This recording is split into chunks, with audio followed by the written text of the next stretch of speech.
On state and local government will come to order. It is Tuesday, April 1st, 2025, and the time is 12:35. A quorum is present. First up, we have Senate File 2668, Senator Wiklund.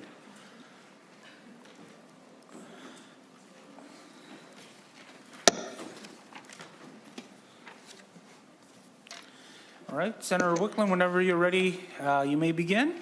Good afternoon. Yeah, thank you, Mr. Chair, and I really appreciate being able to present Senate File 2668 today in your committee. This is a bill that was, the idea for it came to me from a constituent of mine who lives in Richfield and relates to the government retiree program that's available to retirees to purchase at their own expense, personal expense, insurance through the state. And there's certain conditions that the retiree must meet to be able to access this, this benefit.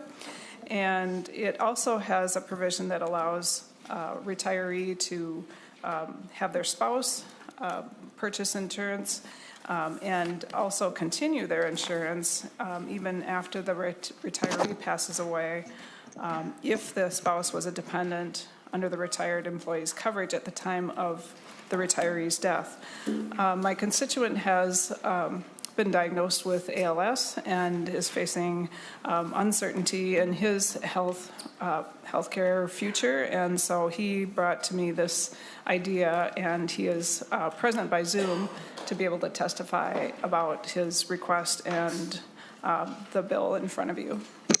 Certainly, and looks like we have Mr. Mark Schoenbaum remotely. Mm-hmm.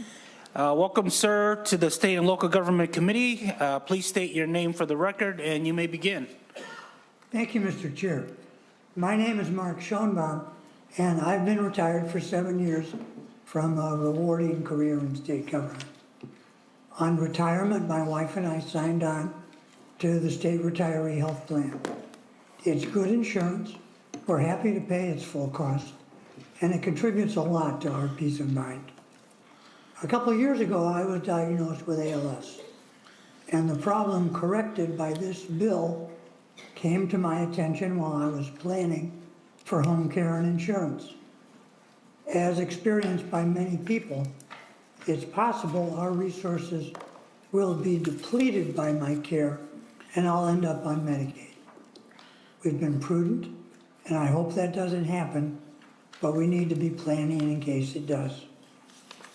As Senator Wiklund mentioned, retiree spouses are eligible for health coverage and are eligible to continue coverage when the retiree dies.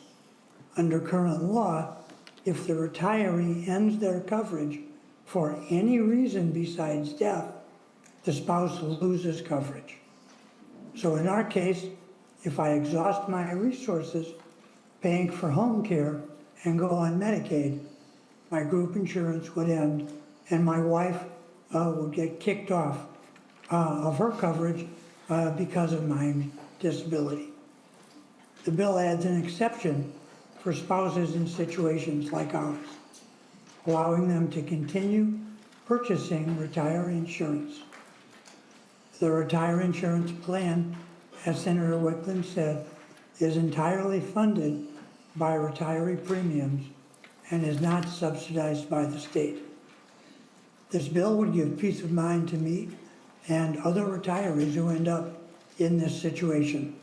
Many thanks to Senator Wiklund for taking up this issue, and thanks to all of you for your time and your consideration.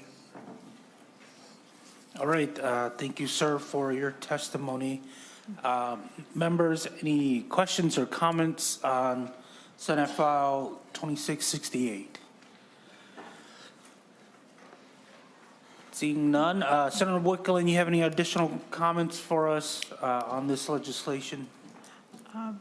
Thank you, Mr. Chair. I don't really. I think that the situation is straightforward, and since the plans are paid for by the retirees, it just seems like it would make sense to add this exception. So I appreciate your time today. All right, thank you, Senator Wiklund. Seeing no further discussion, Senate File 2668 is laid over for possible inclusion. Thank you.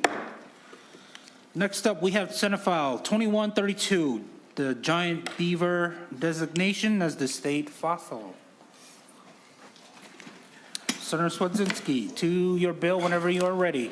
Thank you, Mr. Chair and members.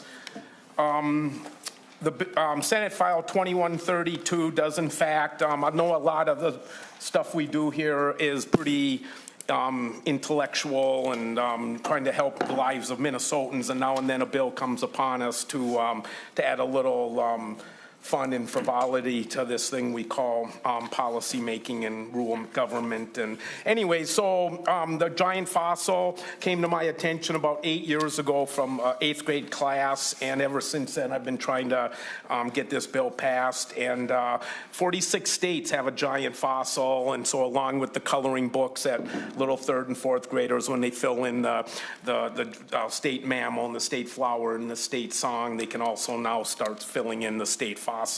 So with that said, I do have the A1 amendment. All right, Senator Cwodzinski, to your A1 amendment. The A1 amendment simply adds Dakota and Ojibwe language in the bill for the state fossil, along with Latin and English. Okay, all right, thank you, Senator Cwodzinski. Senator Cwodzinski moves the A1 amendment. All those in favor say aye. Aye. All opposed say no. The A1 amendment is adopted. Senator Cwodzinski. And I have 2 testifiers. All right, we have first Dr. Alex Hastings. Please state your name for the record and you may begin. Sure, I am Alex Hastings. I am the Fitzpatrick Chair of Paleontology at the Science Museum, Minnesota. As the senator was just saying, education is, to me, the greatest value of state symbols. And we are a bit behind on that, coming in at the 47th state if we do pass this. And I have talked to so many people that are surprised to even learn that there are fossils in the state of Minnesota. So even having a state fossil would raise awareness of just fossils in general. We did not want to just pick our favorite thing and go with it. This is the result of a vote of more than 11,000 people weighing in on what these state fossils should be. And giant beaver was the very, very clear winner from that vote. It is a very cool animal from the last ice age, died out just a bit over 10,000 years ago here in our state. It's about the size of a black bear, a couple 100 pounds. It's also would have actually overlapped with humans that were settling into Minnesota. So some of our first Minnesotans would have actually seen live giant beavers, which is amazing. This is also part of how we're able to get some very kind support from the Minnesota Indian Affairs Council, which we have a letter of support for the giant beaver as a choice for that. One of the reasons being great that some of the first peoples would have actually interacted with them. And we also got some help in translations for Dakota and Ojibwe. It is a great honor to be able to bring this to the state, to be able to bring a state fossil, considering how many other states have gotten there first. So give a bit of time to my fellow over here from the Bell Museum. Good afternoon, everyone. My name is Dr. Holly Menninger. Sorry, Yep. Dr. Holly Menninger. Yes, thank you. My name is Dr. Holly Menninger. I'm here in my capacity as the executive director of the Bell Museum, not on behalf of the University of Minnesota today. I want to offer my enthusiastic support in naming Castoroides ohioensis, the giant beaver, also known as Chapa in Dakota and Amish in Ojibwe, as Minnesota's state fossil. As Minnesota's State Natural History Museum, the Bell is charged with collecting, preserving, and interpreting Minnesota's biodiversity, both past and present. Our mission is to ignite and sustain curiosity for nature and the universe. We do that by exciting and engaging over 120,000 visitors and school children each year and learning about Minnesota's unique animals, plants, and habitats through our exhibits like our nature wildlife dioramas and through a display of animals from the last ice age. The one animal that I can tell you gets the biggest wow from our audience is not the life-sized woolly mammoth, but the giant beaver right next door to it. It's presented as a life-size model on a glacier alongside a jaw fossil collected from Blaine that looks very similar to the one in front of me. Giant beavers, like the ones we have on display, played an important role in waterways and glacial lakes that were present across what is now the Twin Cities and southern Minnesota during the last ice age. Our visitors recognize this animal as a fascinating creature from our Ice Age past, and so do more than 11,000 Minnesotans, including hundreds of students who voted it as their favorite Minnesota fossil in a campaign led by my colleagues from the Science Museum of Minnesota. And so to this end, the Bell Museum is in full support of naming Castorides ohioensis our Minnesota state fossil, an effort that we think gets the people of Minnesota engaged in learning about and feeling proud of our state's natural history. Thank you. Thank you, ma'am. With that, members, any questions or comments to the testifiers or Senator Cwodzinski? Hello, Senator Cwodzinski. You have any final comments for us and the committee? On behalf of the Bell Museum and the Science Museum, and getting kids outside and in the natural world, anything we can do to get our population excited. And I just want to draw attention to the packet that the Science Museum prepared for us in the packets. Everybody, it's nice to see today. It seems like everybody's a little tired today. I think it's because we just finished a 31-day march. So April Fool's Day. Thank you, Senator Cwodzinski. Seeing no further discussion, Senate File 2132, as amended, is laid over for possible inclusion. All right, thank you, Senator Cwodzinski. Next up, we have Senator Hoffman, Senate File 1717. We can move on to Senate File 2521 with Senator Herr.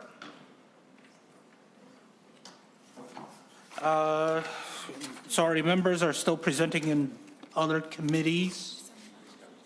Oh, there's Senator Hoffman. Senator Hoffman, you're up. Next up, Senate File 1717.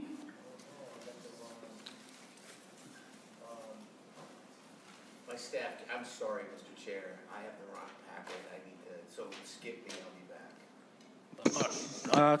Certainly, Senator Hoffman.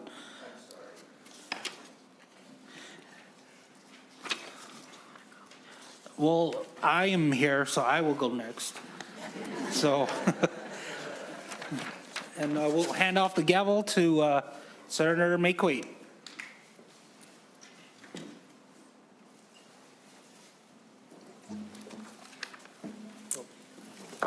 All right, Senator Xiong, we're going to move Senate File 3044, or we're going to talk about that whenever you're ready.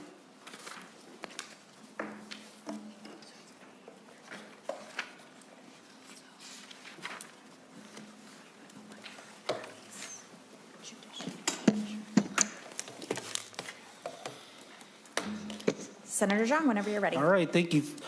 Chair, members, I have before you Senate File 3044, Attorney General's Budget and Consumer Protection Provisions. Senate File 3044 includes the Attorney General's operating budget requests for fiscal year 2026, fiscal year 2027, and ongoing needs. The office provides legal representation to over 100 state agencies, boards, and commissions, and represents the state of Minnesota in state and federal courts and administrative hearings. The office enforces state consumer protection and antitrust laws, regulates charitable institutions, and advocates for people and small businesses in utility matters. This bill includes a one-time operating increase of $940,000 in fiscal year 2026 and an ongoing increase of $7.9 million per year. I have with me Chief Deputy Attorney General John Keller, who's available to provide more detail. One-pager summary is included in your packet. And with that, open to any questions, or maybe the testifier can provide testimony too. Thank you, Senator Xiong. Mr. Deputy Attorney General Keller, feel free to introduce yourself for the record. You may begin your testimony. Welcome to the committee. Thank you, Madam Chair. My name is John Keller. I'm the Chief Deputy at the Attorney General's Office. I have the unenviable need to follow the giant beaver bill, which made my day, so thank you for allowing me to witness that and take some photos. We're always proud to testify in front of this committee and share more about the amazing work happening at our office. I'm here with our Director of Government Relations, Laura Sales. We've already done an overview of what the office does for this committee, and we've got a short amount of time and you have a busy agenda. So I'm going to skip right past introductory remarks and get into our budget request. Attorney General Ellison is the Chief Legal Officer. The mission of our office is to help Minnesotans afford their lives, live with dignity, safety, and respect. We want to thank the legislature for its investment in our office over the last 6 years. Our ability to strengthen our team has helped us deliver results for the people of Minnesota. In the 20 years before A.G. Ellison was sworn in 2019, the office had seen a steady reduction in our budget. Even as our state's population increased, society became more litigious, and the challenges facing consumers more complex. The funding we received, principally in 2023, helped us hire critical new staff who've made significant contributions across our office. It's worth noting, however, that even with that significant investment, our 2024-25 budget is still only 65% of what it was 30 years ago. For the 26-27 cycle, we've set important requests before you that will help this office continue to do its work. Because of our limited time, I'll just give highlights. You should also have a one-page document in front of you with more detailed information. Our budget request is split into a one-time request for fiscal year 26 and ongoing increase to our operating budget. The one-time request is $940,000. First, an important part of attracting and retaining top talent to serve the public is a professional and functional and secure work environment. Our office seeks $500,000 to complete the renovation of our Town Square Tower office and improve the physical security of that building. Additionally, the AGO is requesting $250,000 to upgrade our server room in the same building. After a thorough evaluation of the server room, which houses our critical IT infrastructure, we've identified outdated or failing equipment and other deficiencies that we must address. Lastly, on the one-time budget, the AGO website is a one-stop shop for information about things like scams, tenants' rights, charities, and how to file a complaint with our office. We're requesting $150,000 to upgrade our outdated website and ensure that it's accessible and works for all Minnesotans.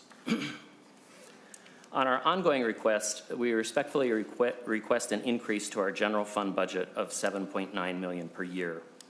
This includes a general operating budget increase, resources for salary parity, and funding for new FTEs. The new attorneys and legal assistants that have come on board since the 23 session have led to a need for an increase to the general operating budget to fund things such as increased IT, increased parking costs, funds for deferred compensation, and vacation payouts, roughly $1.5 million of our request.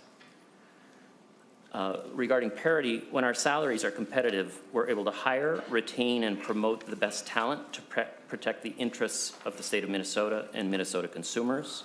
Our request is for $2.7 million per fiscal year to continue to improve the parity of compensation now for our legal assistant level staff and to continue to close the salary gap between our Attorney General staff and the staff of other public law offices. Our first ongoing request is a request to increase our Medicaid fraud control unit staff by 9 persons. We're only asking the state legislature to cover 25% of this cost, however. The Medicaid Fraud Control Unit, or MFUCU, is a unit within the AG's office that investigates and prosecutes Medicaid fraud providers. Similar units exist in all 50 states across the country and are generally located in state attorney general's offices. Our MFUCU staffing levels are based on the size of the state's Medicaid budget, and We're currently at 32 staff. It was set when the Medicaid budget for Minnesota was $13 billion.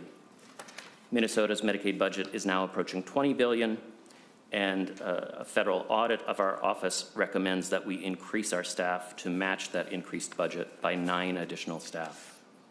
Again, I'll remind you that the federal government pays 3-to-1 or 75% of the costs for our medical fraud control unit. So these 9 FTEs would come at a cost to the state of $390,000.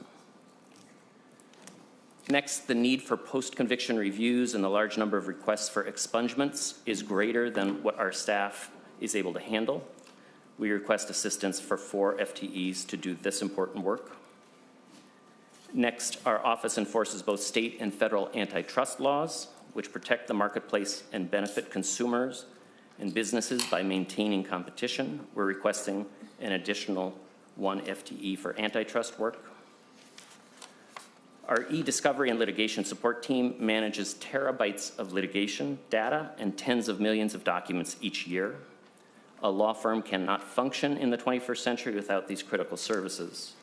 To continue to meet the data and document needs of the office, we're requesting 3 additional FTEs in this division.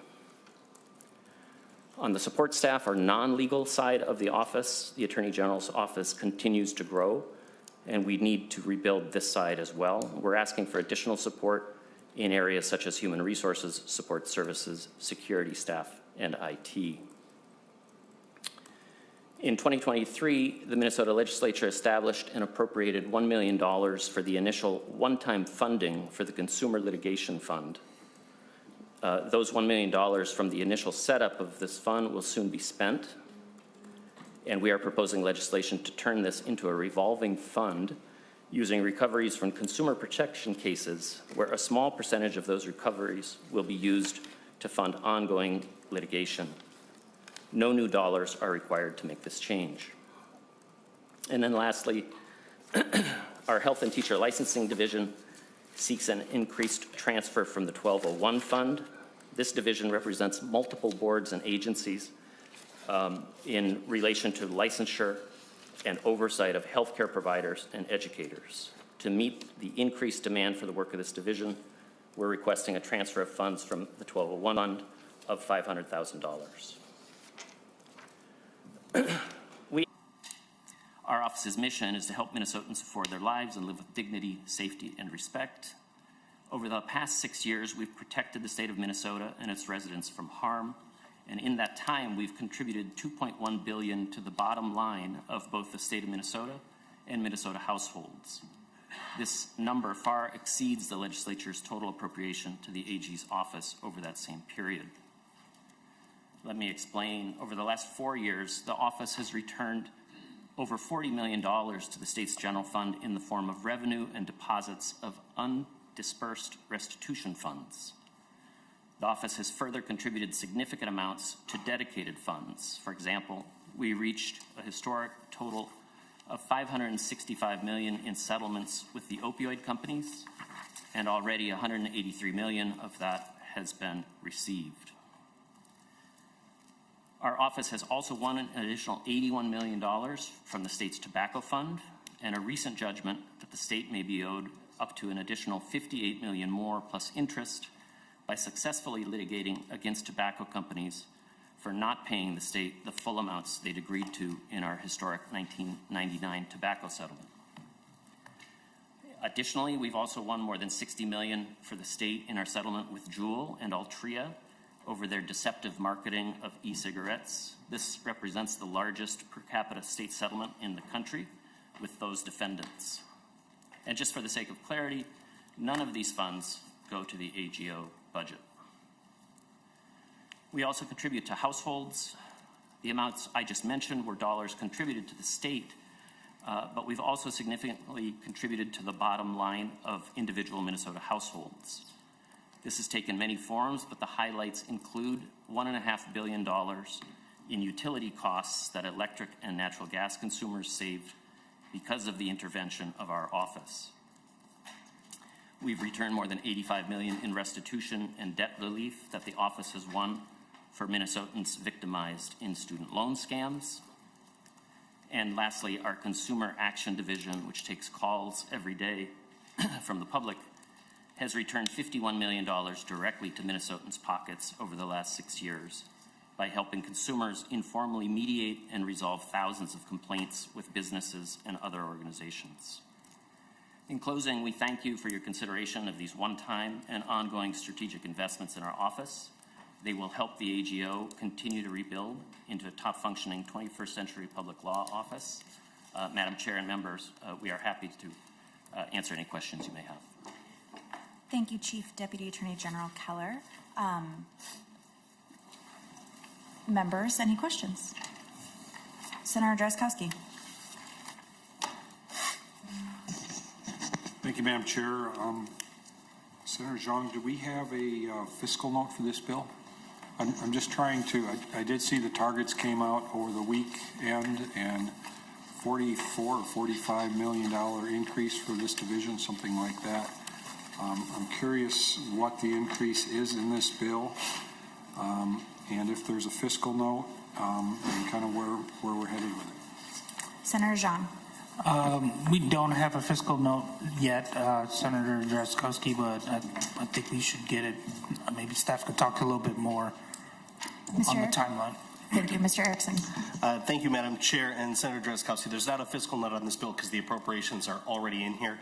My understanding of what the Attorney General has presented here would be a total cost of $16.7 million to the general fund for the first biennium and $15.8 million for the tails biennium. And I think that captures everything that was in that handout that just came out, but perhaps the Attorney General's office could correct me if I'm off. Senator Drazkowski. Thank you, Madam Chair. Thank you. So it looks like about a third of the target for this committee is going to be in this bill. I'm wondering, Senator Xiong, can we have further discussions about this when we do get the fiscal note? Can we see it in committee and look at the components of this? I'd like to understand how it all fits together. I saw, so we're giving the Attorney General more executive authority in this bill to hang on to money that in the past went directly to the general fund.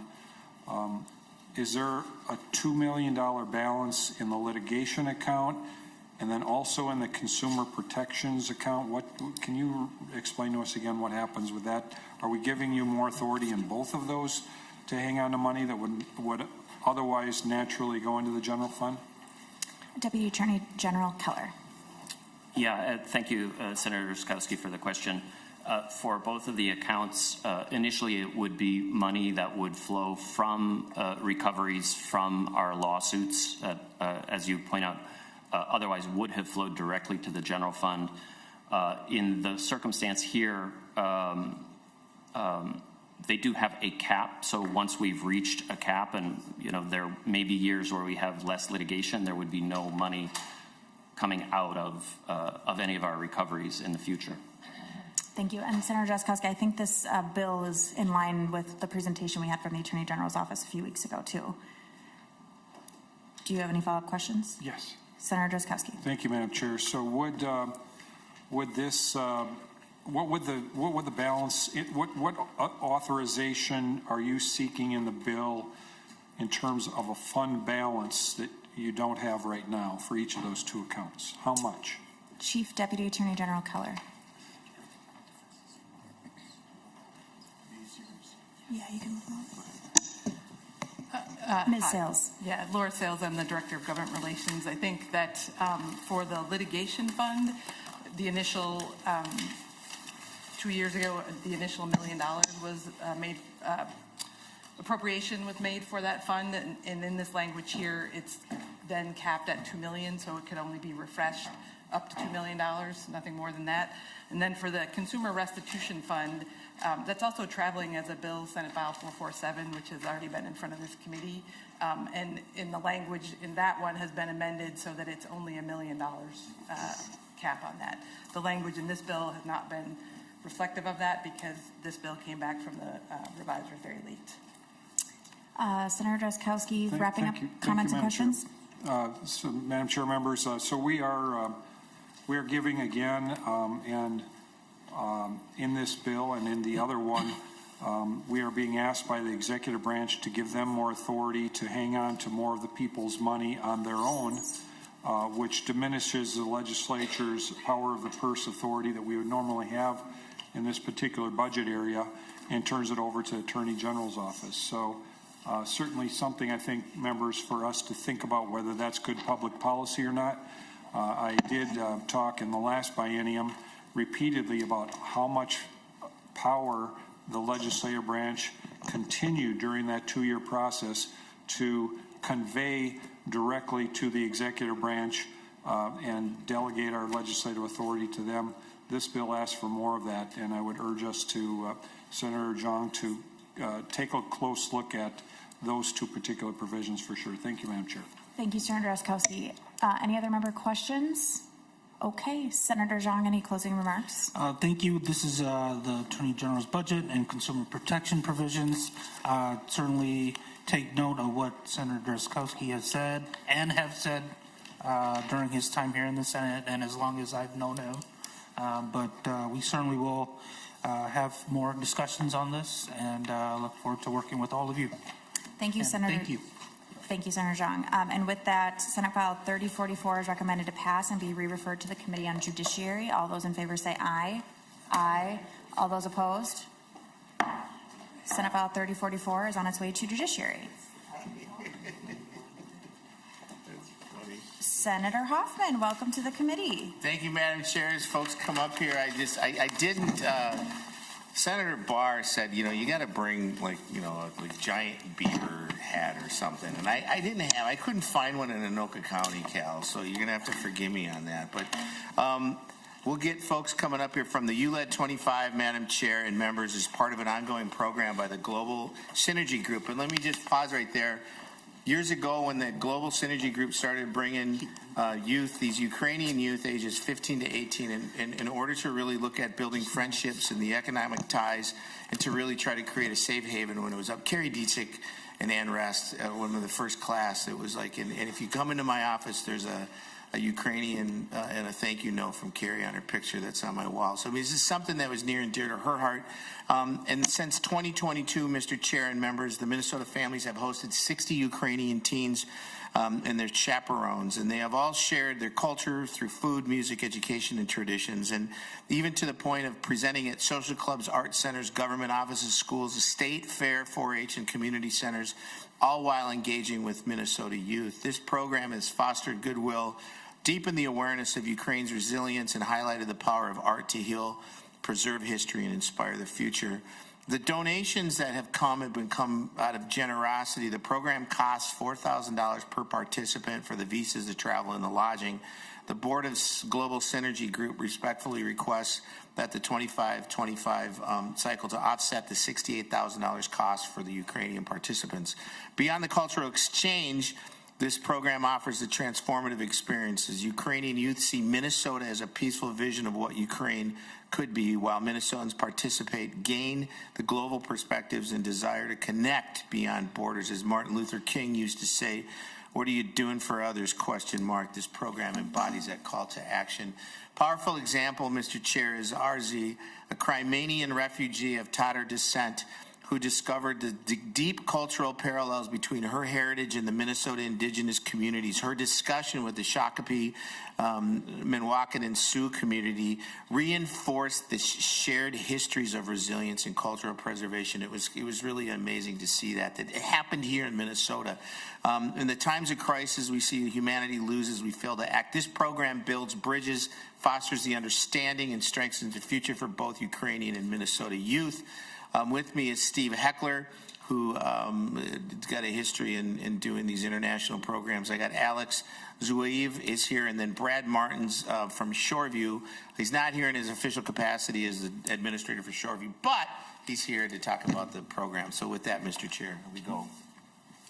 Hello, thank you. Certainly, Mr. Heckler, please state your name for the record, and you may begin.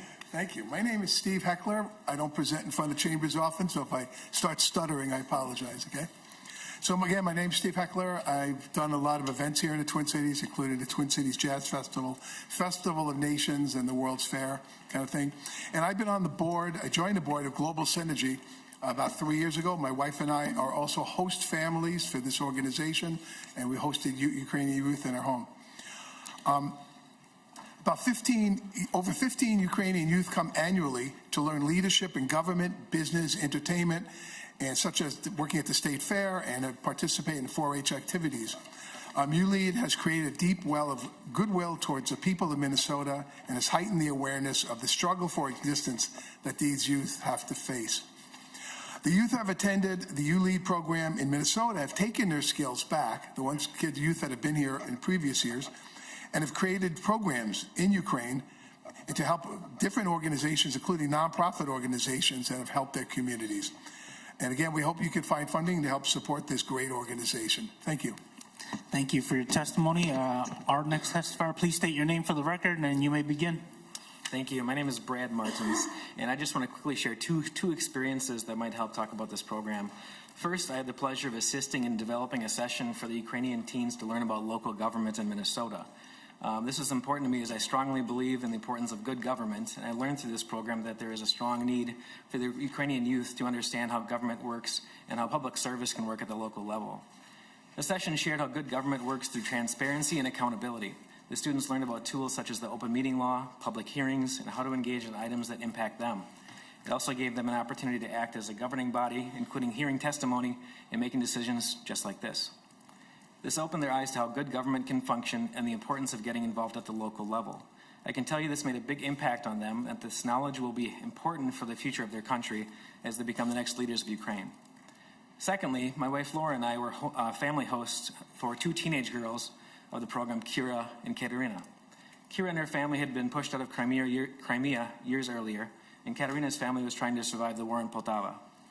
I can tell you, by adding 2 teenage girls to my 6-year-old lonely son changed our family dynamic quite a bit, and I have more respect now for those who have teenage girls in their families, certainly. However, we brought them into our family and learned how to communicate and support them. At the end of the program, we had a video phone call with their parents. The appreciation for providing their teens a safe opportunity to learn away from a war zone and to see what life could be like brought tears to their eyes, including their tough fathers.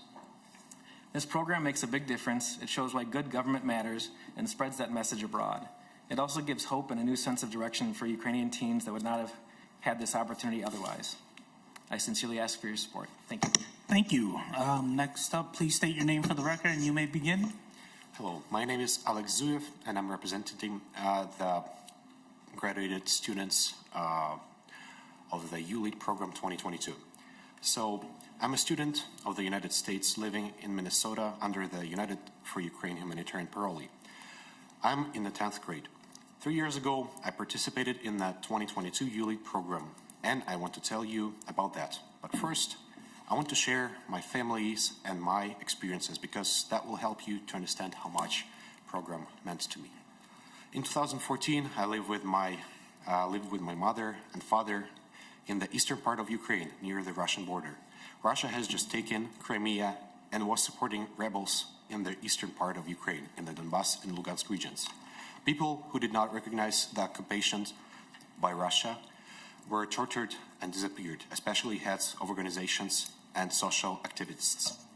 My father worked for the government and was threatened, so he had to leave for his and our safety. My mother and others were hoping that this was just a short problem and everything would go back to normal. It wasn't. My mom and I had to leave later, and we have lost everything that we owned, and I was 6 by that time. We settled in another area further west, away from the fighting, and later we had to leave everything again as the fight was spreading. In 2022, Russia invaded more fully, and you know what has happened since then. There was death, destructions, and we regularly heard the air raid, sirens, and bombs flying overhead. School was now underground and online. Of course, we had an internet connection or electricity service. And it got even worse now. I had an opportunity to come here to Minnesota for the ULEAD program that summer. We didn't have any money, but the program leaders raised some funds to pay for our flight, promised trainings, and place to live for 6 weeks. I was so happy to be leaving the war and very honored that have been selected to the part of this leadership program. I learned about how government works in a democracy. I learned how to communicate better, how to develop relationships, and how to work as a team. I developed confidence, learned how to take an active role in the community. So my example is just one of the many of them that this program has shaped, and I hope you can support it. Thank you so much for your attention. Thank you for your testimony. Is it Alex Zuev? How do you say it? Alex Zuev, Z-U-I-E-V. Z-U-I-E-V. Thank you. Thank you for your testimony. And we really appreciate it that you are here to give your testimony. Members, any questions or comments to the testifiers or Senator Hoffman? Senator Hoffman. Thank you, Mr. Chair and members. As my father grew up in Odessa, had to come here because of the same reasons that are happening now. And so to be part of this and to know that the history of when Carrie Dietzig and Ann Rest and I, when we first did this coming on, it's something that the youth get to see how good governance can work from all levels. And so I appreciate you, Mr. Chair, here in this bill, and I hope we can find the means to help support it, and I would be more than happy to help with that. So thank you. Certainly. And seeing no further discussion, Senate File 1717 is laid over for possible inclusion. Thank you, Senator Hoffman, and all the testifiers. Thank you. Next up, we have Senate File 2521, Senator Hur.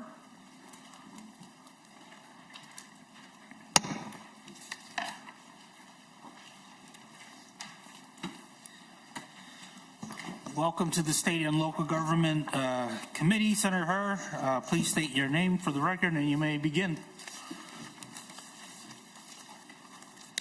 Thank you, Xiong, for hearing Senate File 2521. This bill is special to Ramsey County and allows the county to expand the eligibility of its existing Housing and Redevelopment Authority, HRA, in abbreviation. Expand the levy to better support diversified industries, communities, and emerging entrepreneurs through business programming. There's 3 sections on this bill. The first section talk about what I just summarized here. The second section is the board setup. And so I'll pass the mic to my testifier, starting with my commissioner, Xiong. Thank you, Senator Hur. Please welcome to the State and Local Government Committee. Please state your name for the record and you may begin. Yes, I'm Ramsey County Commissioner Xiong. Mr. Chair, Senators, thank you for the opportunity today. I am also chair of the Ramsey County Housing and Redevelopment Authority. I represent District 6, which includes most of Senate District 67, which is St. Paul's Greater East Side, Payne Phelan, Dayton's Bluff, Conway, Highwood Hills, and Battle Creek neighborhoods.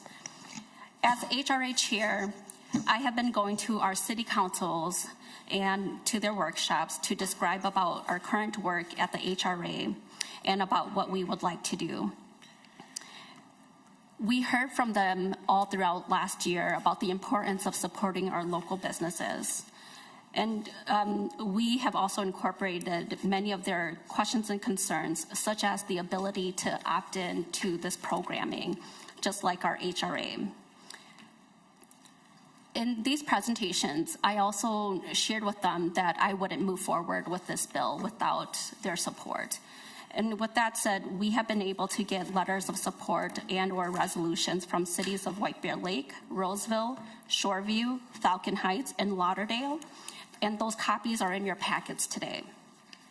In 2021, Ramsey County released its first economic inclusion and competitiveness plan that highlighted the important intersections where Ramsey County can support and deepen impact in the areas of both affordable housing, redevelopment, workforce, and economic development. The first of our ECI plan recommended actions to be implemented was the activation of the county's HRA levy. And that year was in 2022. Up until that point, Ramsey County was the only metropolitan county to not levy from its Housing and Redevelopment Authority for affordable housing and redevelopment projects. In just the last 3 years, Ramsey County has successfully established new programming that is expanding the supply of affordable housing units, supporting more families in their path towards homeownership, and supporting community-led projects and efforts along our critical commercial corridors.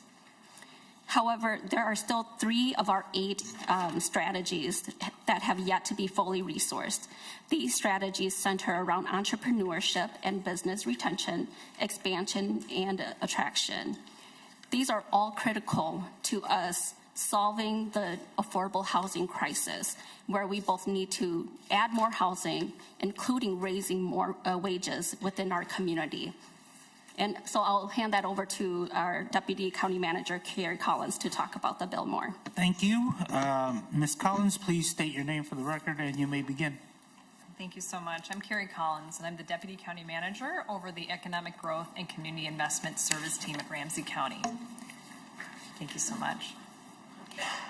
Through this legislation, Ramsey County seeks to expand its eligibility of programming for its HRA to include business programming in order to respond to the wide range of needs in our communities. This impact will not have any impact on the formula associated with HRA levy collection. Just want to stress that we're not adding another levy authority. We're seeking to expand eligibility. The statutory change will not have an impact on property owners. Ramsey County will remain steadfast to its commitment toward affordable housing investments and will continue to prioritize the majority of the HRA levy funds toward affordable housing infrastructure. As you all know, in order to support affordable housing, whether it be at 30% area median income, 60% area median income, 70, et cetera, the common denominator there is that you still need income. And we still need to ensure that we're growing and supporting businesses in Ramsey County. And as you all know, we cannot build our way out of a housing crisis. We need to be hitting it from all different angles to really support the growth of housing infrastructure and the growth of income and wages in our community. As Commissioner Xiong mentioned, we have a strategic priority at Ramsey County to invest in economic competitiveness and inclusion. The intersections and linkages between the areas of affordable housing, redevelopment, workforce development, and small business supports all are critical to growing a healthy economy. Investments that support the growth of jobs and wages drive our region's prosperity and economic competitiveness. Over 70% of Ramsey County are small businesses. They are the backbone of our economy, and we need to ensure they're strong. This legislation allows for greater flexibility to support the needs of our small business community. Funding will align Ramsey County HRA levy spending program areas, and staff will partner with cities to ensure continued balanced investment countywide. Thank you so much. Thank you for your testimony. Members, any questions or comments to the testifiers here? Seeing none, Senator Hurd, do you have any comments for us? I think it's the second time this bill has been through this committee. Yeah, Mr. Chair, we also have a letter in your package from the mayor of Roseville. Mr. Chair, for clarity, there is a letter from Mayor Rowe in support of this legislative change. There is a letter of opposition from a resident, I believe a former mayor of Roseville from 20 years ago or so. All right, thank you. Thank you, Senator Hurd. And all information is in your package, and so I ask for your support of this bill. It's technical, but it will expand the support for various, components there, including business development as well. So thank you. Thank you, Senator Hurd. Seeing no further discussion, Senate File 2521 is laid over for possible inclusion. Thank you, Senator Hurd. Thank you so much. Next up, we have Senate File 1063, Senator Fateh. And looks like Senator Marty. Senator Fateh, whenever you're ready, you may proceed.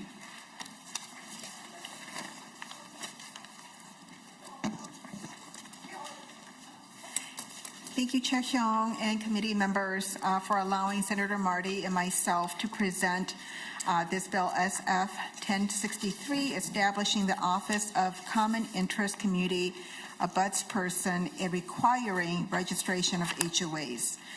Minnesota has approximately 7,950 common interest community associations, impacting over 1.5 million homeowners that live under an HOA governance. This is a bipartisan bill in both the Senate and the House, and it has strong backing from the 20-member legislative working group on common interest communities.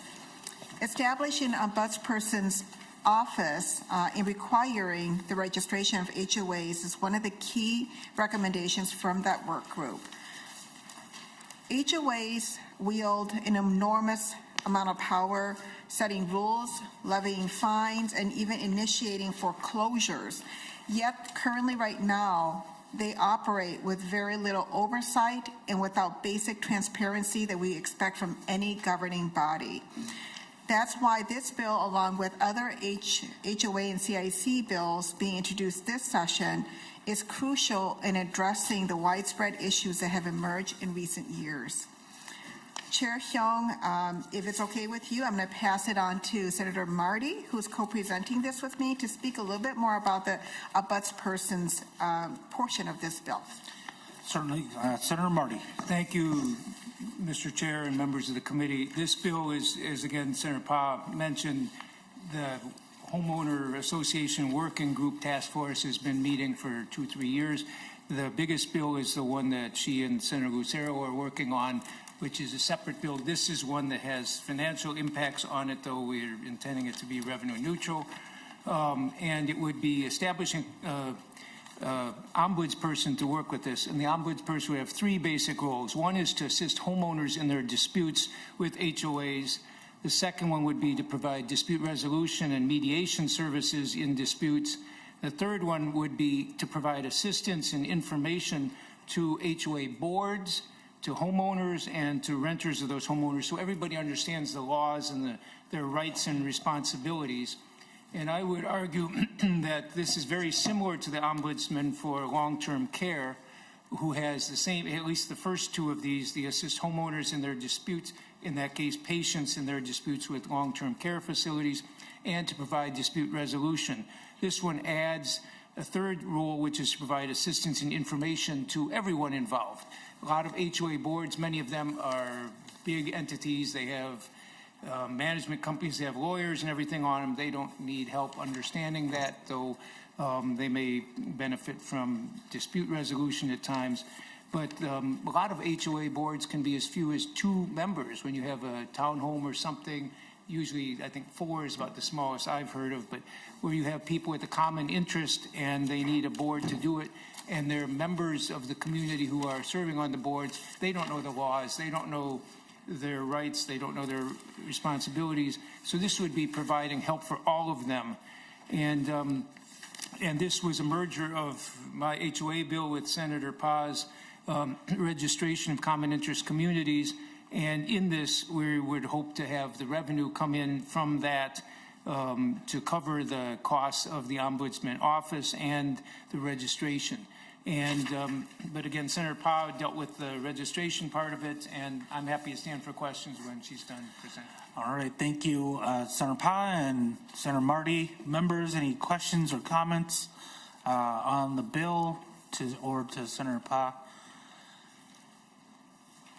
Certainly, and Senator Fateh, any final remarks from you or Senator Marty? Thank you, Chair Xiong. Currently, right now, we're estimating that we have 7,950 homeowners associations in the state of Minnesota, but we actually don't know what the exact number is because there is no requirement for them to register. And they register with the Secretary of State's office, but there is nothing in there that shows that they're an actual homeowners association. So we're not able to pull any data that's accurate as to the amount. And homeowners are finding it hard to be able to contact their homeowners association without required information given to them so that they can do that in case there's this dispute or there's issues with their homeowners association. So in combination with the ombudsperson's office, the required registration also gives transparency and gives us information about homeowners association, which is critical, especially right now with more than 82% of homes being sold are in a homeowners association, where being in a homeowners association is no longer something that you can elect to, but it's almost, if you want to buy a house, chances are you're going to have to buy a home in a homeowners association. It's not really a choice anymore with our real estate market. Thank you, Chair. Thank you, members, for this opportunity to hear this bill. We appreciate it. All right, thank you. Seeing no further discussion, Senator McQuaid moves that Senate File 1063 is recommended to pass and re-referred to the Commerce Committee. All those in favor say aye. Aye. All opposed say no. The motion prevails. Senate File 1063 is recommended to pass and re-referred to the Commerce Committee. Thank you. Thank you. Next up, we have Senate File 3055, Senator Mann.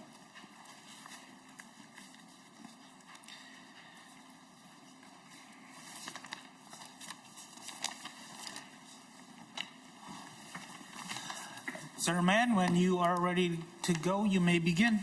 Thank you, Mr. Chair. Members, 3055 will allow MMB more flexibility when contracting for prescription drug benefits and pharmacy benefit manager services for purposes of benefits for the state employees. We enacted a reverse auction process in 2022. MMB found the process to be too prescriptive, and it has not allowed for adequate competition from vendors. OLA report came out in March, which concluded that the new statute did not constitute sufficient evidence to conclude that the reverse auction process resulted in net savings to the state. So we are here today, Mr. Chair, to have a conversation out in the open because we do have stakeholders who would like to see the process continue. And with that, I will turn it over to the testifiers. All right, thank you, Senator Mann. To our first testifier, please state your name for the record and you may begin. Chair, members, my name is Buck Humphrey, and on behalf of the Minnesota PBM Accountability Project that works so extremely hard with stakeholders and a group of bipartisan legislative members of the Senate and House in 2021 to enact the statute commonly known as reverse auction procurement statute, I'm testifying in opposition to the bill today. The reverse auction law provides for Minnesota Management and Budget State Employee Group Insurance Program, or CGIP, and PEEP, to procure their pharmacy benefits management contract using a technology-driven reverse auction bidding process that creates dynamic competition between pharmacy benefit managers, or PBMs, vying to underbid one another and win the award of the state contract. The statute spells out minimum technology standards necessary for the technology platform to be capable of evaluating very complex PBM pricing proposals very quickly and very accurately. In multiple rounds of transparent and highly competitive bidding. In short, PBM reverse auction has created a transparent, dynamically competitive marketplace for CGIP and PEIP prescription benefits offers where previously there was none. This kind of competitive process wasn't possible in our state before the Minnesota legislature by an overwhelmingly bipartisan majority directed MMB to move from the consultant-centered process it had previously relied on to a technology-enabled process. Within our 3-year-old PBM reverse auction marketplace, the current law provides CGIP and MMB maximum flexibility in terms of structuring the kind of PBM competition they prefer, including the big three like CVS, Optum Rx, or can qualify alternative pharmacy benefit managers called PBAs to build MMB if it chooses, carve out multiple contracts, specializing various drug categories like specialty drugs, biosimilars, generics, and even Mark Cuban's generic plus model. The statute requires technology specifications that are capable and flexible enough to support the choices in the reverse auction process. In fact, MMB in 2021 invited both PBAs and specialty carve-outs to be part of the reverse auction bidding, and they did submit bids. The flexibility allowed by the current statute even allowed for MMB to award its contract to the incumbent PBM, CVS Caremark, which you all have in your wallet, when in fact a competing reverse auction bid from a well-established PBM would have saved even millions more of dollars. They have complete flexibility. We are told that the reason MMB sought the authority to abandon the auction last year and again this year is because they don't have flexibility and competition. The facts simply don't support this. The reverse auction model prescribed by the state statute was designed by to have a highly flexible and changing with the times, adapting to ever PBM changing offers and very expensive drugs like GLP-1s. MMB's own savings report concluded that the reverse auction increased savings by $16.1 million in 2023 and 2024. In other words, CVS Caremark, MMB's incumbent PBM from the past contract, had to improve its bid by $16.1 million because of the reverse auction. The PBM reverse auction also locked in guaranteed additional 23% minimum rebates paid by CVS, the contract awardee, and moreover, and very importantly, the line-by-line electronic reconciliation identified, and this was new to the state, for nearly $500,000 in overcharges by the PBM. 300,000 of those overcharges were in the first month. I can only imagine how much more we saved. In summary, the PBM electronic reverse auction, drug benefit procurement, and reconciliation conducted under the current statute was the most successful and innovative pharmacy benefits procurement ever implemented by the state of Minnesota. SF 3055 would quite simply undo these gains. I'll stand for questions. Thank you. Next, Mr. Humphrey. Next, we have Galen Benshoof. Please state your name for the record and you may begin. Thank you, Mr. Chair and committee members. For the record, I'm Galen Benshoof. I'm the Enterprise Director for Employee Insurance at MMB. MMB administers the State Employee Group Insurance Program, known as CGIP. CGIP manages benefits for over 130,000 employees, family members, and retirees. Legislation enacted in 2021 requires MMB to conduct what's known as a reverse auction procurement for CGIP's pharmacy benefit management, or PBM services. Now that we've been through that process, learned some lessons, spoken with some other states who've done the same, we have some ideas for how to give the state more flexibility and provide for better value. Senate File 3055 attempts to get the state better value for our public funds, and we appreciate Senator Mann's partnership toward that important goal. I want to make 3 points about the current law and how this bill helps address those. Point number 1, the selection process for the auction vendor needlessly limits competition. Current law requires us to hire one firm to provide 2 very different services: reverse auction platform administration and ongoing real-time claims monitoring. And as a result, we only had 2 qualified bidders last time. The experience of other states has been the same, 1 or 2 bidders each time.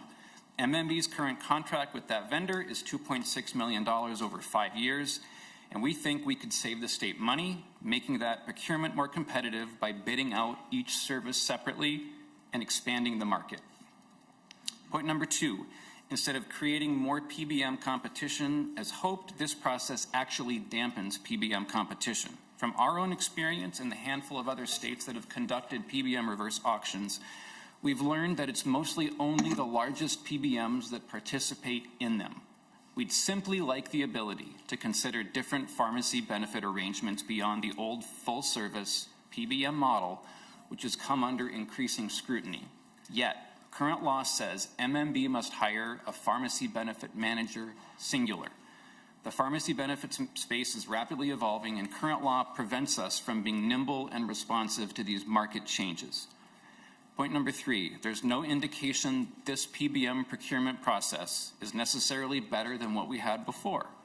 The original law required MMB to conduct an evaluation of the reverse auction process. We completed that evaluation a month ago, and last week the OLA published their own review of it. That letter should be in your packets. As Senator Mann quoted, and I'll say it again here, the OLA stated, quote, "We also agree with MMB's assessment in its cover letter that the comparison required by the statute does not constitute sufficient evidence to conclude that the reverse auction process resulted in a net savings for the state." Now, my words, there's just not evidence that this complicated and costly process saves us any money relative to our best value RFP method used previously. In conclusion, we care deeply about our members' access to prescription drugs and community pharmacies, and we are dedicated in collaboration with our labor union partners to getting the best value we can for our members and for the state. This bill preserves the core of the original law, as you'll see. The existing process seems mostly fine if what you want is to hire a massive full-service PBM. All we're asking for here is the flexibility to consider alternatives so that we can respond effectively to the ever-evolving prescription drug benefit landscape. Thanks again to Senator Mann, and thanks to all of you for your consideration of Senate File 3055. Thank you for your testimony. Members, any questions or comments to the Senate, to the bill author or the testifiers? Senator McEwen. Thank you, Mr. Chair. Senator Mann, can you tell me how you feel about PBMs?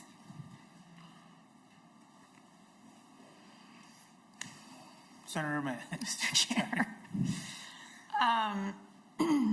I think that PBMs, excuse me, PBMs were once hired to do a job to decrease the cost of prescription drugs. And that, unfortunately, over the last decade or so, that process has become very convoluted and quite perverted, and that's not what they do anymore. If you took the largest 3 PBMs in the country and you use them as standalone companies, they'd be in the top 40 grossing companies in the country.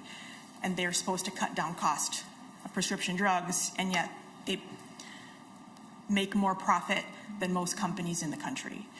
And the cost of prescription drugs are not any lower. And so I don't like them. Senator McEwen. Thank you, Mr. Chair. Senator Mann, I don't like them either. And I was sitting here like Googling, like, what are they again? And I'm reading it and I'm like, how many people are involved in our healthcare that have nothing to do with our healthcare except trying to like suck up money that we pay for our healthcare to make money off our healthcare? For your bill, I just like, oh my God, how much longer can we keep doing this?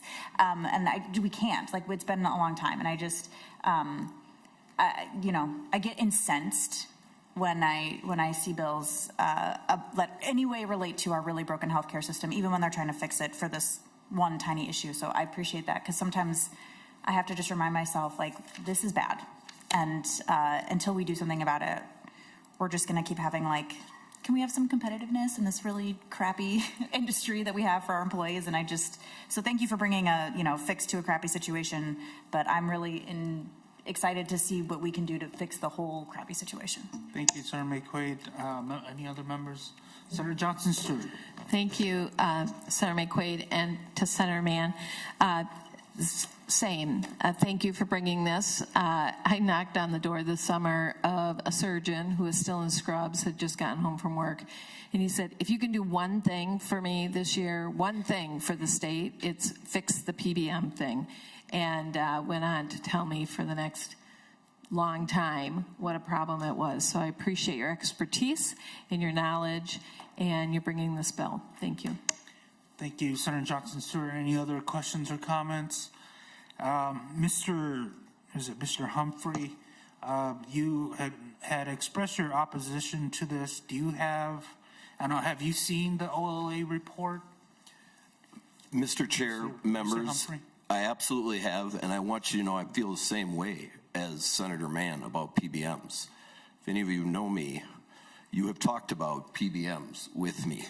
This is the most highly competitive, a reverse auction is the most highly competitive atmosphere that I have seen bring PBMs to be accountable. It is the only place that I have seen them reduce costs.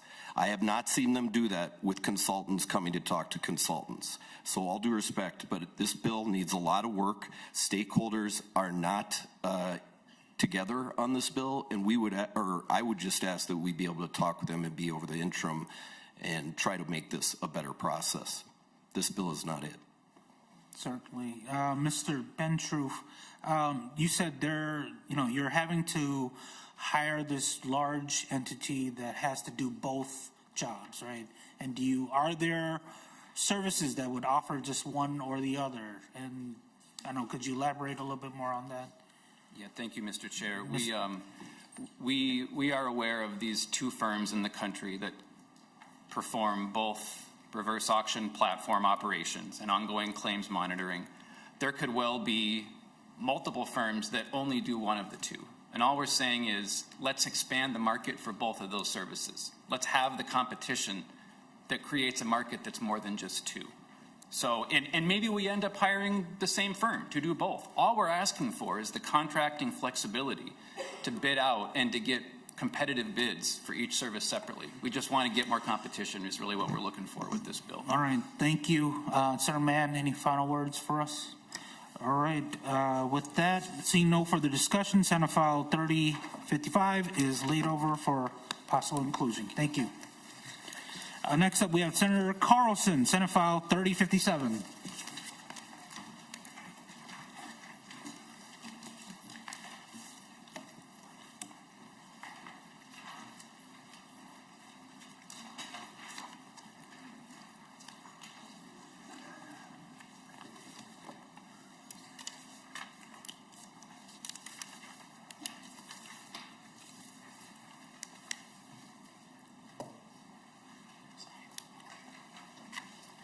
Senator Carlson, whenever you're ready, you may begin.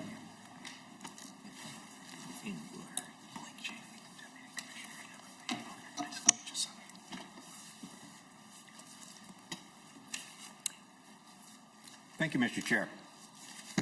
I have Senate File 3057, which is an agency bill that makes multiple changes in management positions and name changes and associations, and these are all from the MMB department. And I have Mr.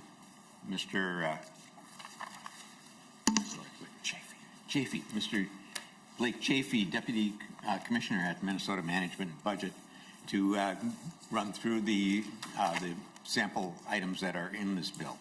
All right. Welcome to the State and Local Government Committee. Deputy Commissioner, you may please state your name for the record and you may begin. Of course. Chair, committee members, for the record, I am Blake Chafee, Deputy Commissioner at Minnesota Management and Budget. Briefly, this proposal combines a range of clarifications and what we would say are modest improvements across Chapter 43A, the state's personnel management statutes. Changes in the bill fall into two broad categories. First, technical changes, including updates to be in conformity with other laws, and as well as non-substantive word choice changes. Those changes include removing criteria of age and health for considering salary on demotion. Other technical changes include renaming the commissioner's plan, which folks are often surprised to know there are no commissioners in the commissioner's plan, to rename that to non-represented employees compensation plan, as well as replacing other obsolete references and making chapters internally consistent. This cleanup also includes updates to state employee group insurance program statutes to remove obsolete references. Second, the most significant and substantive change proposed in the bill is an overhaul of the current supported work program, following direction from the 2023 legislature to seek improvements to better promote employment of people with significant disabilities within the state of Minnesota. In 2024, only 2 employees were employed in the service worker classification, with the most recent hire occurring in 2011. And 2 employees were in the supported employment worker classification. Last year, MMB convened an advisory committee with representatives from our agency, along with the state's vocational rehabilitation services program, State Services for the Blind, both program partners from DEED, as well as the Minnesota Council on Disabilities.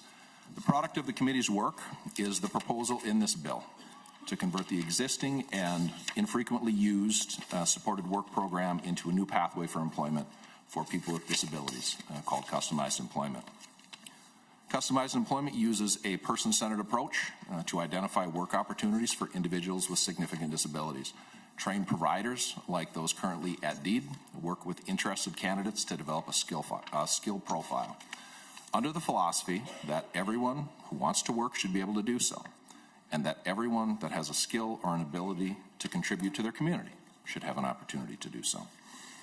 Those potential employees work with support staff from DEED, other qualified providers, and then meet with employers to match potential employee skills to that existing job, to the existing task, to the existing project. The committee agreed that while there was no current mechanism in law to offer customized employment opportunities within state government, that a change in law would permit the approach. So these proposed changes would allow for the implementation of this new customized employment program and most likely render the program and classifications established in 43A.017 obsolete. This concludes my overview of the bill. Thank you again, Chair, Senators, for considering the bill, and I would be glad to stand for questions. Thank you, Deputy Commissioner. Members, any questions or comments to the testifier? Senator Carlson. Yeah, Mr. Chair, thank you. I do have an A2 author's amendment as well. And it's a simple one that just deletes some sections and does a bit of repealing. All right. Senator Carlson moves the A2 amendment. All those in favor say aye. Aye. All opposed say no. The A2 amendment is adopted. Senator Carlson, anything else for us? Members, any questions or comments? Senator Carlson. Thank you, Mr. Chair. With that, I guess I'm not sure where we're moving this to. Looks like I will get that info for you. It looks like we're moving it to judiciary next. Thank you, Mr. Chair. With that, I move that we move Senate File 3057 as amended to the Judiciary Committee. All right, Senator Carlson moves Senate File 3057 as amended to the Judiciary Committee. All those in favor say aye. Aye. All opposed say no. The Senate File 3057 as amended is the motion prevails. Senate File 3057 as amended will move and be removed to the Judiciary Committee. Thank you, Senator Carlson. Thank you, Mr. Chair and members. And looks like I will be up next as we're waiting for the next presenter.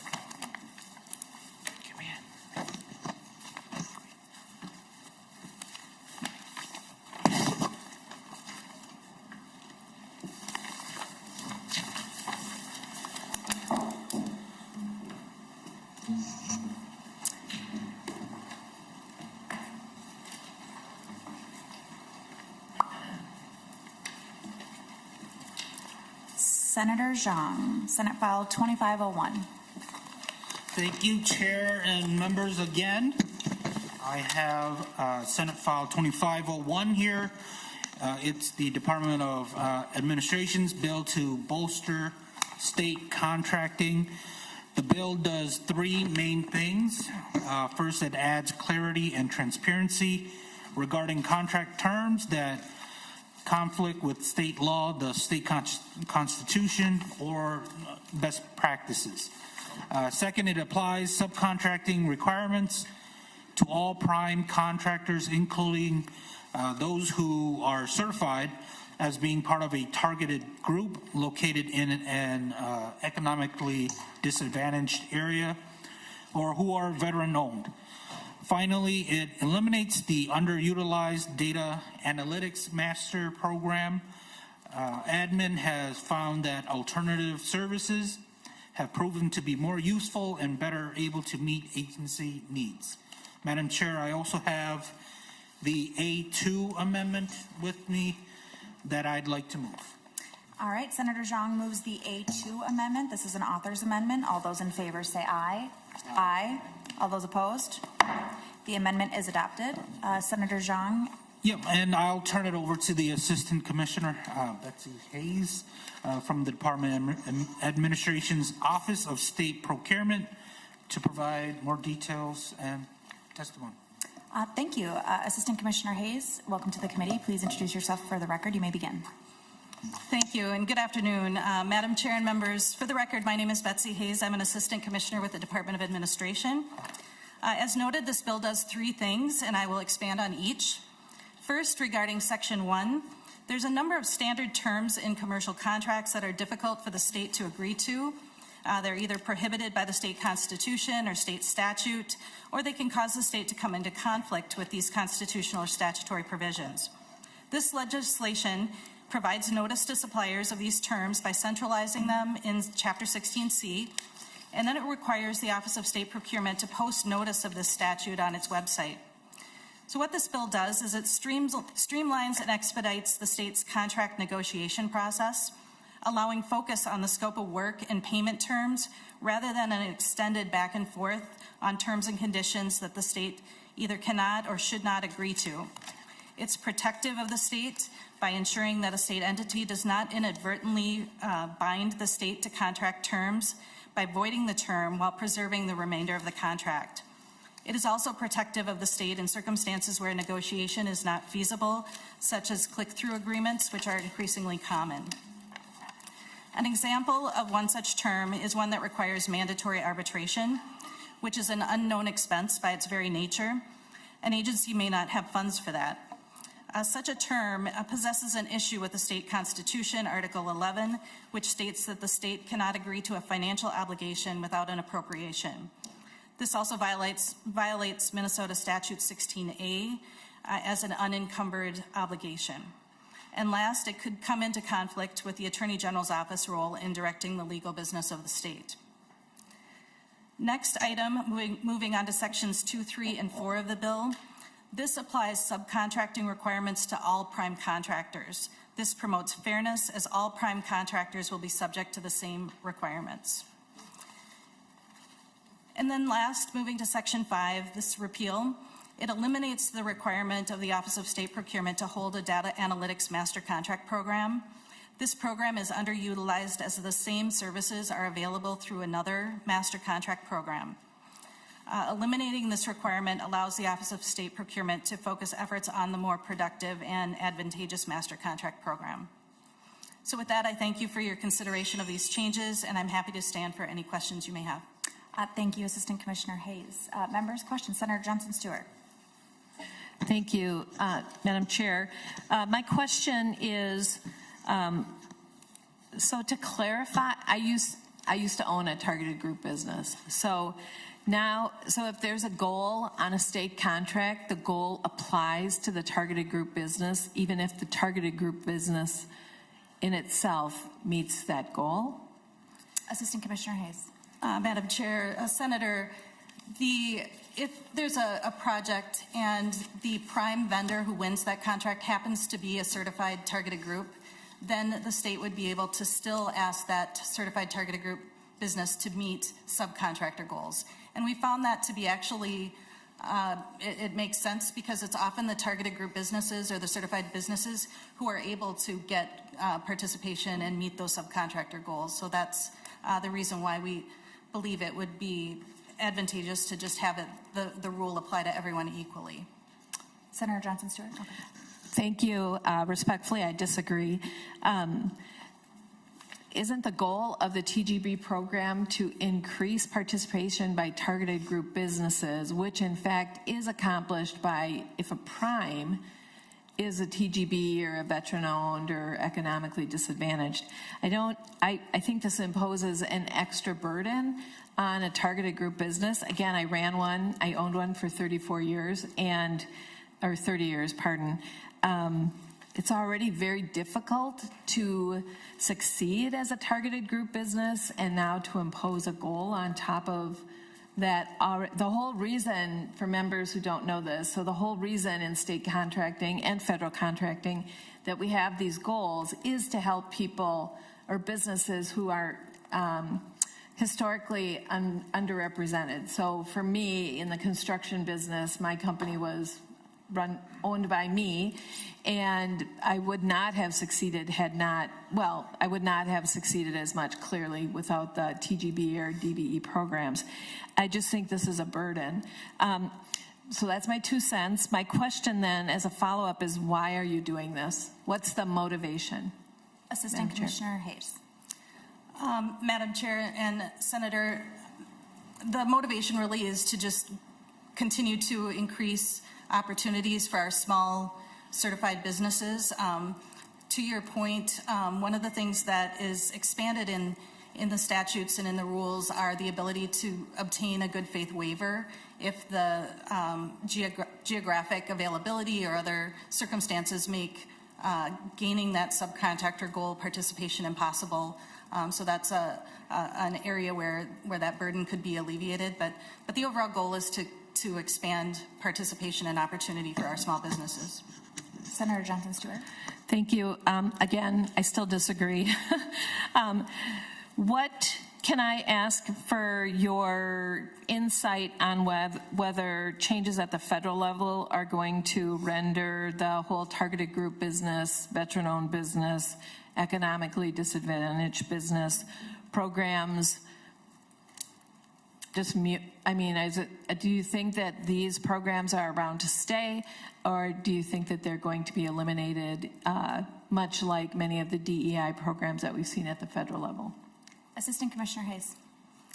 Madam Chair, Senator, I think time will tell. We're watching that very carefully, and we really just don't know what will happen. It's something that we'll have to watch and see what happens. Senator Johnson-Stewart, follow-up. Again, I don't. I disagree. I very much am on board with increasing opportunities for targeted group businesses, and I'm very grateful for the opportunities that my business had before I sold it. Some people still think I own it, but I sold it 3 years ago. I appreciate the efforts, but I think this is misguided. Thank you, Madam Chair. Thank you, Senator Johnson-Stewart. Members, any other questions? Senator Xiong, closing remarks. Yeah, thank you, Madam Chair, and thank you, Senator Johnson-Stewart, for your comments and flagging that. We will certainly look into it as we put this package together, and you have my commitment to look into that. Thank you. Yeah. Thank you, Senator Xiong. Senate File 2501 is laid over for possible, as amended, is laid over for possible inclusion in an omnibus bill. Sure. Senator Clark.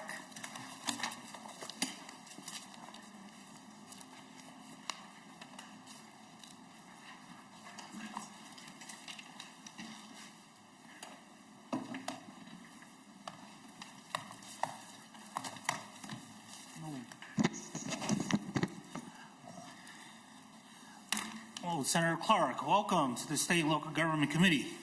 First time being here?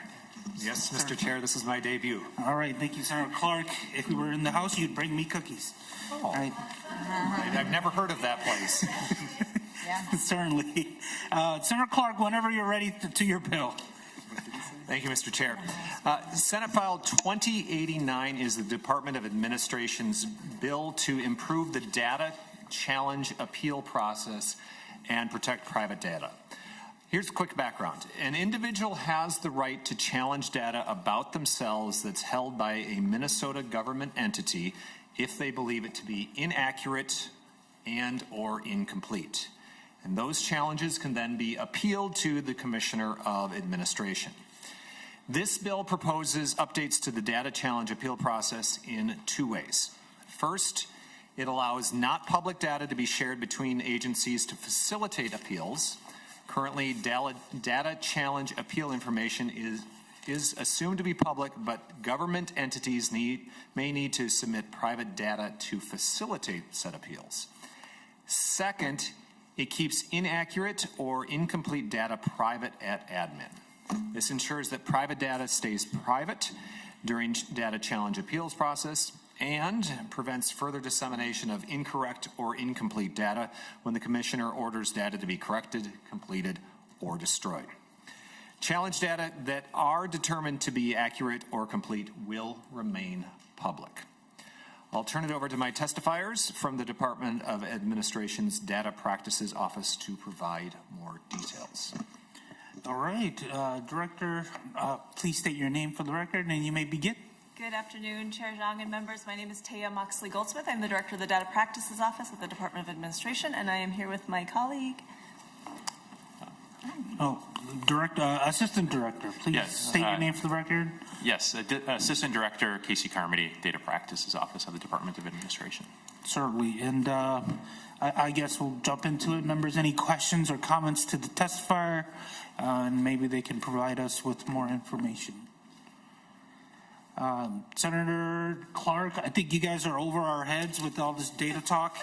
on this, and so, appreciate you guys coming in and bringing this for us. You have any final comments for us as a committee here? Certainly, Chair. I think the main crux of this is that this is a good governance bill that allows really will allow our constituents to make it easier to appeal data and have quicker turnaround time by making it easier to share information between different departments.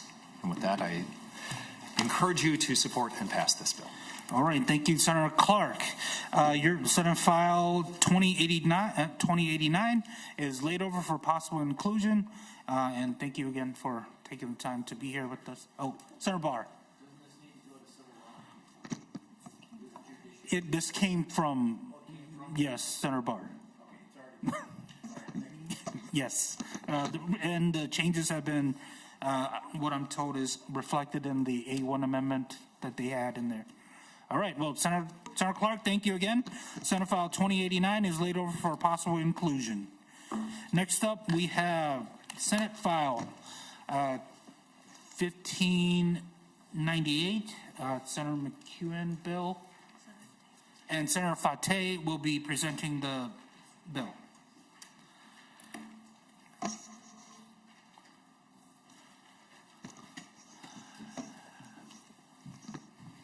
All right, Senator Fateh, whenever you are ready, you may proceed. Thank you, Mr. Chair and members of the committee. I'm pleased to present SF 1598, which is a bill that will reverse the preemption on plastic bag bans. Senator McEwen is the chief author on this, but I'm happy to present it as the co-author. The background of this bill is that in 2016, the Minneapolis City Council passed an ordinance that would ban plastic bags from being given out at grocery and retail stores in Minneapolis. Just as the ordinance was going to go into effect, the legislature passed a law preempting it. SF 1598 reverses that preemption and would restore local control on this issue to cities. There are a lot of reasons that we should favor paper bags over plastic ones. Plastic bags are a bigger problem for litter because they can float long distances due to their lighter weight. And while paper decomposes into organic material, plastic bags break down into microplastics that contaminate our soil and water. From there, it gets into our bloodstreams, where it can cause many negative health effects. In Minneapolis, plastic bags get burned at the HERC facility, where it creates pollution that gets into the air. And plastic bags also cause a unique problem for recycling facilities. If you look in your packets, you'll see a letter from Eureka Recycling that describes the whole host of problems that they create. Plastic bags should never be put into single-sort recycling, but people still often do. And when they do, the plastic bags jam the sorting machines, which are then costly and dangerous for their employees to remove. They found that between 29% and 38% of their contaminants were plastic bags, and it costs them over $100,000 per year to remove. There are 12 states that have banned plastic bags statewide thus far. I would love to have Minnesota join that list, but in conversations with members, I don't think that there is support for that just yet, but to make that happen at this time. But I feel like this is a good compromise that would empower the local communities that want to take action on this issue to do so. With that, Mr. Chair, we have one testifier, Ivana Stark from Clean Water Action. All right, thank you, Senator Fateh. Welcome to the State and Local Government Committee. Please state your name for the record, and you may begin. Chair Xiong and members of the committee, I'm Ivana Stark, State Director of Clean Water Action, Minnesota. Our mission is to ensure clean, swimmable, drinkable, fishable water for generations to come, and I'm here on behalf of our tens of thousands of Minnesota members in support of Senate File 1598. This bill doesn't ban bags, it restores local control. Opponents will argue this will create a patchwork of bag use and that shoppers will be too confused to shop. We have more faith in shoppers than that. People know that when shopping at Aldi's, you need a quarter and you need to bring your bags. Same with Costco and Sam's. Bring bags or you have to use those terrible boxes that don't actually hold anything. Certain cities have different speed limits on residential roads, and that doesn't cause chaos and panic. You will be told laziness is the problem and people need to recycle more. In 2023, ABC News placed 46 trackers and bags meant for recycling in 10 states. After months, they report many had not ended up in recycling centers. Some went to landfills, a few were inconclusive, and some pinged overseas in Asia, Malaysia, and India. You might be told that the fee program in some cities acts as a deterrent and should be protected. The retailers keep that bag fee, which is why they're likely arguing to keep it. The money doesn't go to any sort of environmental cleanup fund. It is a profit. This isn't a ban bill, but to put it into perspective, as of January 2025, 12 states have total bag bans. Over 500 cities across 28 states have plastic bag ordinances. Cities and counties should have the right to make decisions that are best for their communities if local governments decide they want to take action on the plastic crisis. That should be their prerogative. Plastic bag waste costs Minnesotans $8.49 million a year in contamination, collection, cleanup, and landfill processing. Microplastics are in our brain matter, sperm, placenta, and in the food we eat and the water we drink. Tying the hands of local government and preventing them from being able to take action to protect the health of their residents and their local environment is counterproductive and disrespectful to the elected officials holding local positions. We urge a yes vote, and we thank you sincerely for your time. Thank you for your testimony. And looks like we also have another testifier, Steve Bartel. Please state your name for the record and you may proceed. Yes, thank you, Mr. Chair and members of the committee. My name is Steve Bartel. I'm Director of Government Relations with the Minnesota Grocers Association. For over 125 years, the MGA has been the leading voice for Minnesota's food industry. We do respectfully oppose Senate File 1598. The bill would pave the way for city-by-city regulations that would create a patchwork across the state. It would disadvantage local businesses in those cities competing against businesses who aren't subject to these restrictions across in other municipalities. Consumers can and will make the choice that fits their needs and their pocketbooks. So these restrictions in certain municipalities will hurt brick and mortar stores who are already struggling. We should also mention that new regulations passed by either the city or at the state level do not impact all retailers the same, right? Large corporations are not as affected as much as small mom and pops are. The grocery industry are good stewards of the environment and encourage shoppers to do the same. I would open an invitation to any members who would like to come to their local grocery store to see the recycling not only for plastic bags, but for cardboard, for food waste, all of the different procedures that they have in those stores to be as close to zero waste as possible. I did we do encourage members or shoppers to bring their own reusable bags. We encourage those habits as well. I have brought plenty of our MGA branded reusable bags, less than $5 value. I have a ton of them in the back for anybody who would be interested in one. The food industry also prides itself on ensuring that consumers have the choices that they want. This includes the type of bags that they use at checkout, whether it's plastic or paper. The fact is a large percentage of customers still prefer the convenience, durability, and cost effectiveness of plastic bags. Grocery stores also offer free plastic recycling, and millions of pounds of plastic bags are recycled at grocery stores every year. The proposal restricts single-use bags. Proposals to restrict single-use bags have a history of moving us in the wrong direction. Two recent examples. In 2014, California banned single-use bags, but continued the sale of thicker reusable plastic bags. Those reusable bags are 10 times thicker than single-use, and after 10 years, studies in California found that there were 100,000 more tons of plastic in their landfills because those thicker bags were still being thrown away by consumers. New Jersey more recently had a single-use bag ban in 2022. This resulted in a 60% reduction in single-use bag usage, but consumers shifted towards woven polypropylene bags, inadvertently increasing plastic consumption. Those bags have 15 times more plastic in them than a single-use bag and require more greenhouse gas emissions to create than the single-use bags. On another point, recent efforts at the legislature have focused around creating statewide responsibility programs for recycling. including the EPR bill for packaging, a proposed electronics waste bill making its way through now, a bottle bill, organics waste bill. So we think that this bill is inconsistent with those efforts that look to create a statewide plan and go to a more city-by-city function. So thank you, Mr. Chair and members, and thank you to Senator McEwen and Senator Fateh but for allowing us to express our views on this bill, but we do respectfully oppose it. Thank you. Thank you for your testimony. Are there any other testifiers on this bill? Members, any questions or comments to the legislation to Senator Fateh or any other testifiers? Oh, looks like we do have a testifier. Please welcome to the State and Local Government Committee. As you make your way up, you may state your name for the record and you may begin. My name is Doug Hoyer. I'm a volunteer trail ranger for the Minnesota Valley National Wildlife Refuge. As a volunteer, the duties involve walking the trails, greeting other hikers and answering questions, encouraging dog walkers to leash their dog and pick up their poop, that of the dog, of course, notify refuge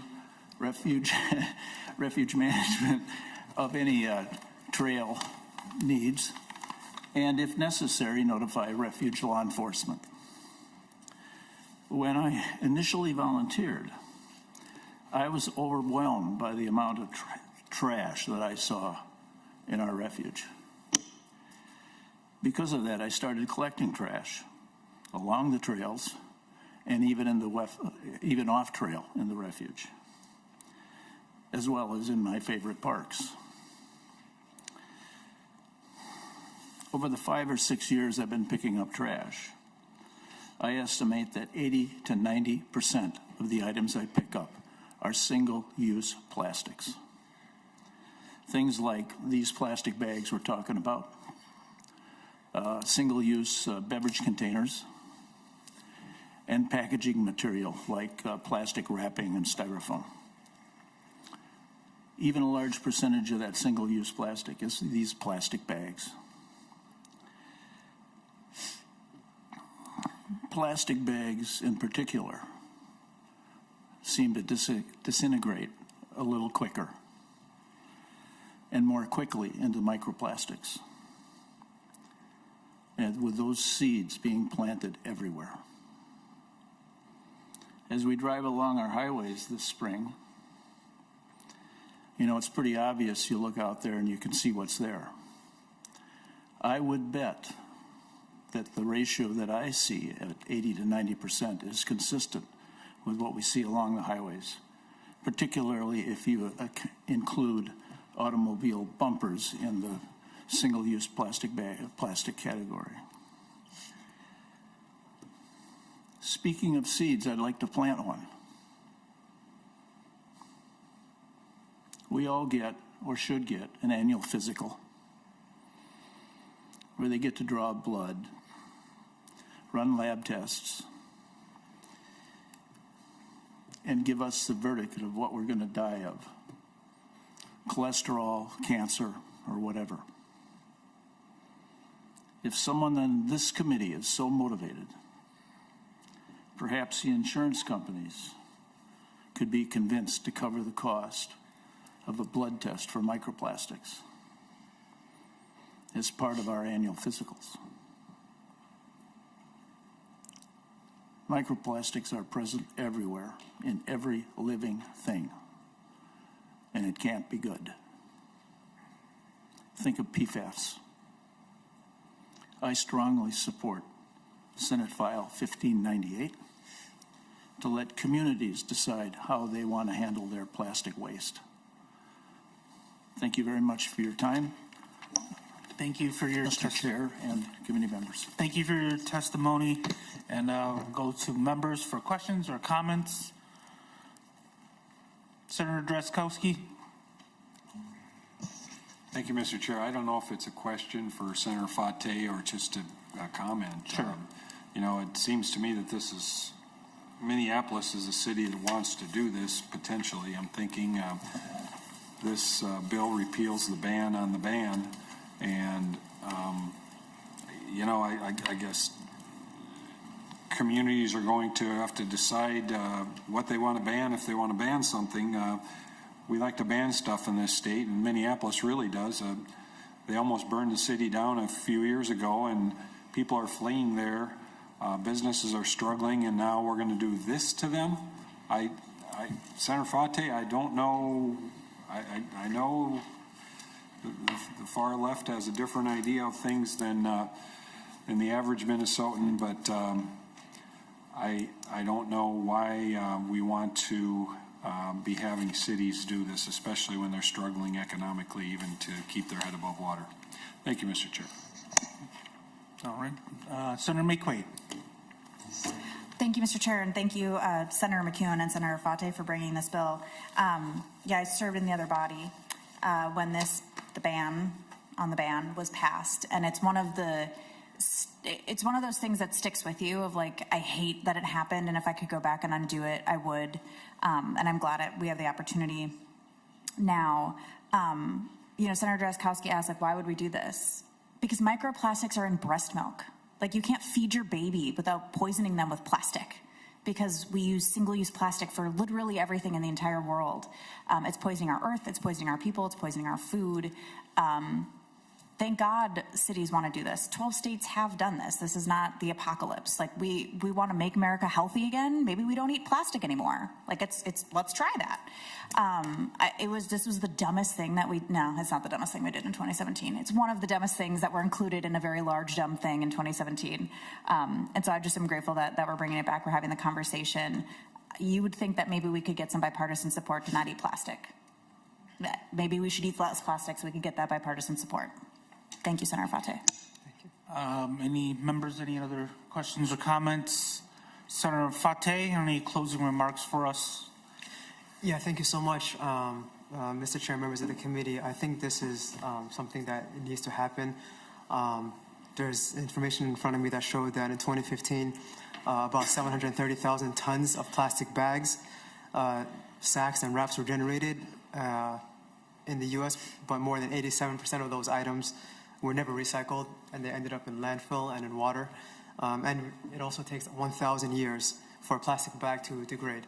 I heard Senator Drazkowski make comments about Minneapolis, but 12 states have enacted this, and over more than 500 municipalities, over 28 states have some form of a plastic ban legislation in effect. So I think it makes sense. I look forward to earning the support of the committee, and I would like to thank our chief author, Senator McEwen, and our co-author, Senator Drazkowski. I'm only kidding. For this, so thank you. Thank you. Senator Fateh moves that Senate File 1598 is recommended to pass and re-referred to the Commerce Committee. All those in favor say aye. Aye. All opposed say no. The motion prevails. Senate File 1598 is recommended to pass and re-referred to the Commerce Committee. Let the record show Senator Drazkowski said aye on that. I was kidding. Mr. Chair? And Senator McEwen. Thank you, Mr. Chair. I would like to move to reconsider the motion on Senate File 3057 to recommend pass and be re-referred to the Committee on Judiciary. Oh, certainly. Yes. Senator McEwen moves that Senate File 3057 as amended is to be, what was it? Motion to reconsider the, move to reconsider the motion, yes. Move to reconsider the motion. Do we need a, all right. All those in favor say aye. Aye. Aye. All opposed say no. The motion passes. Senate File 3057 is laid over for possible inclusion. All right. And with that, we are adjourned, members. Thank you.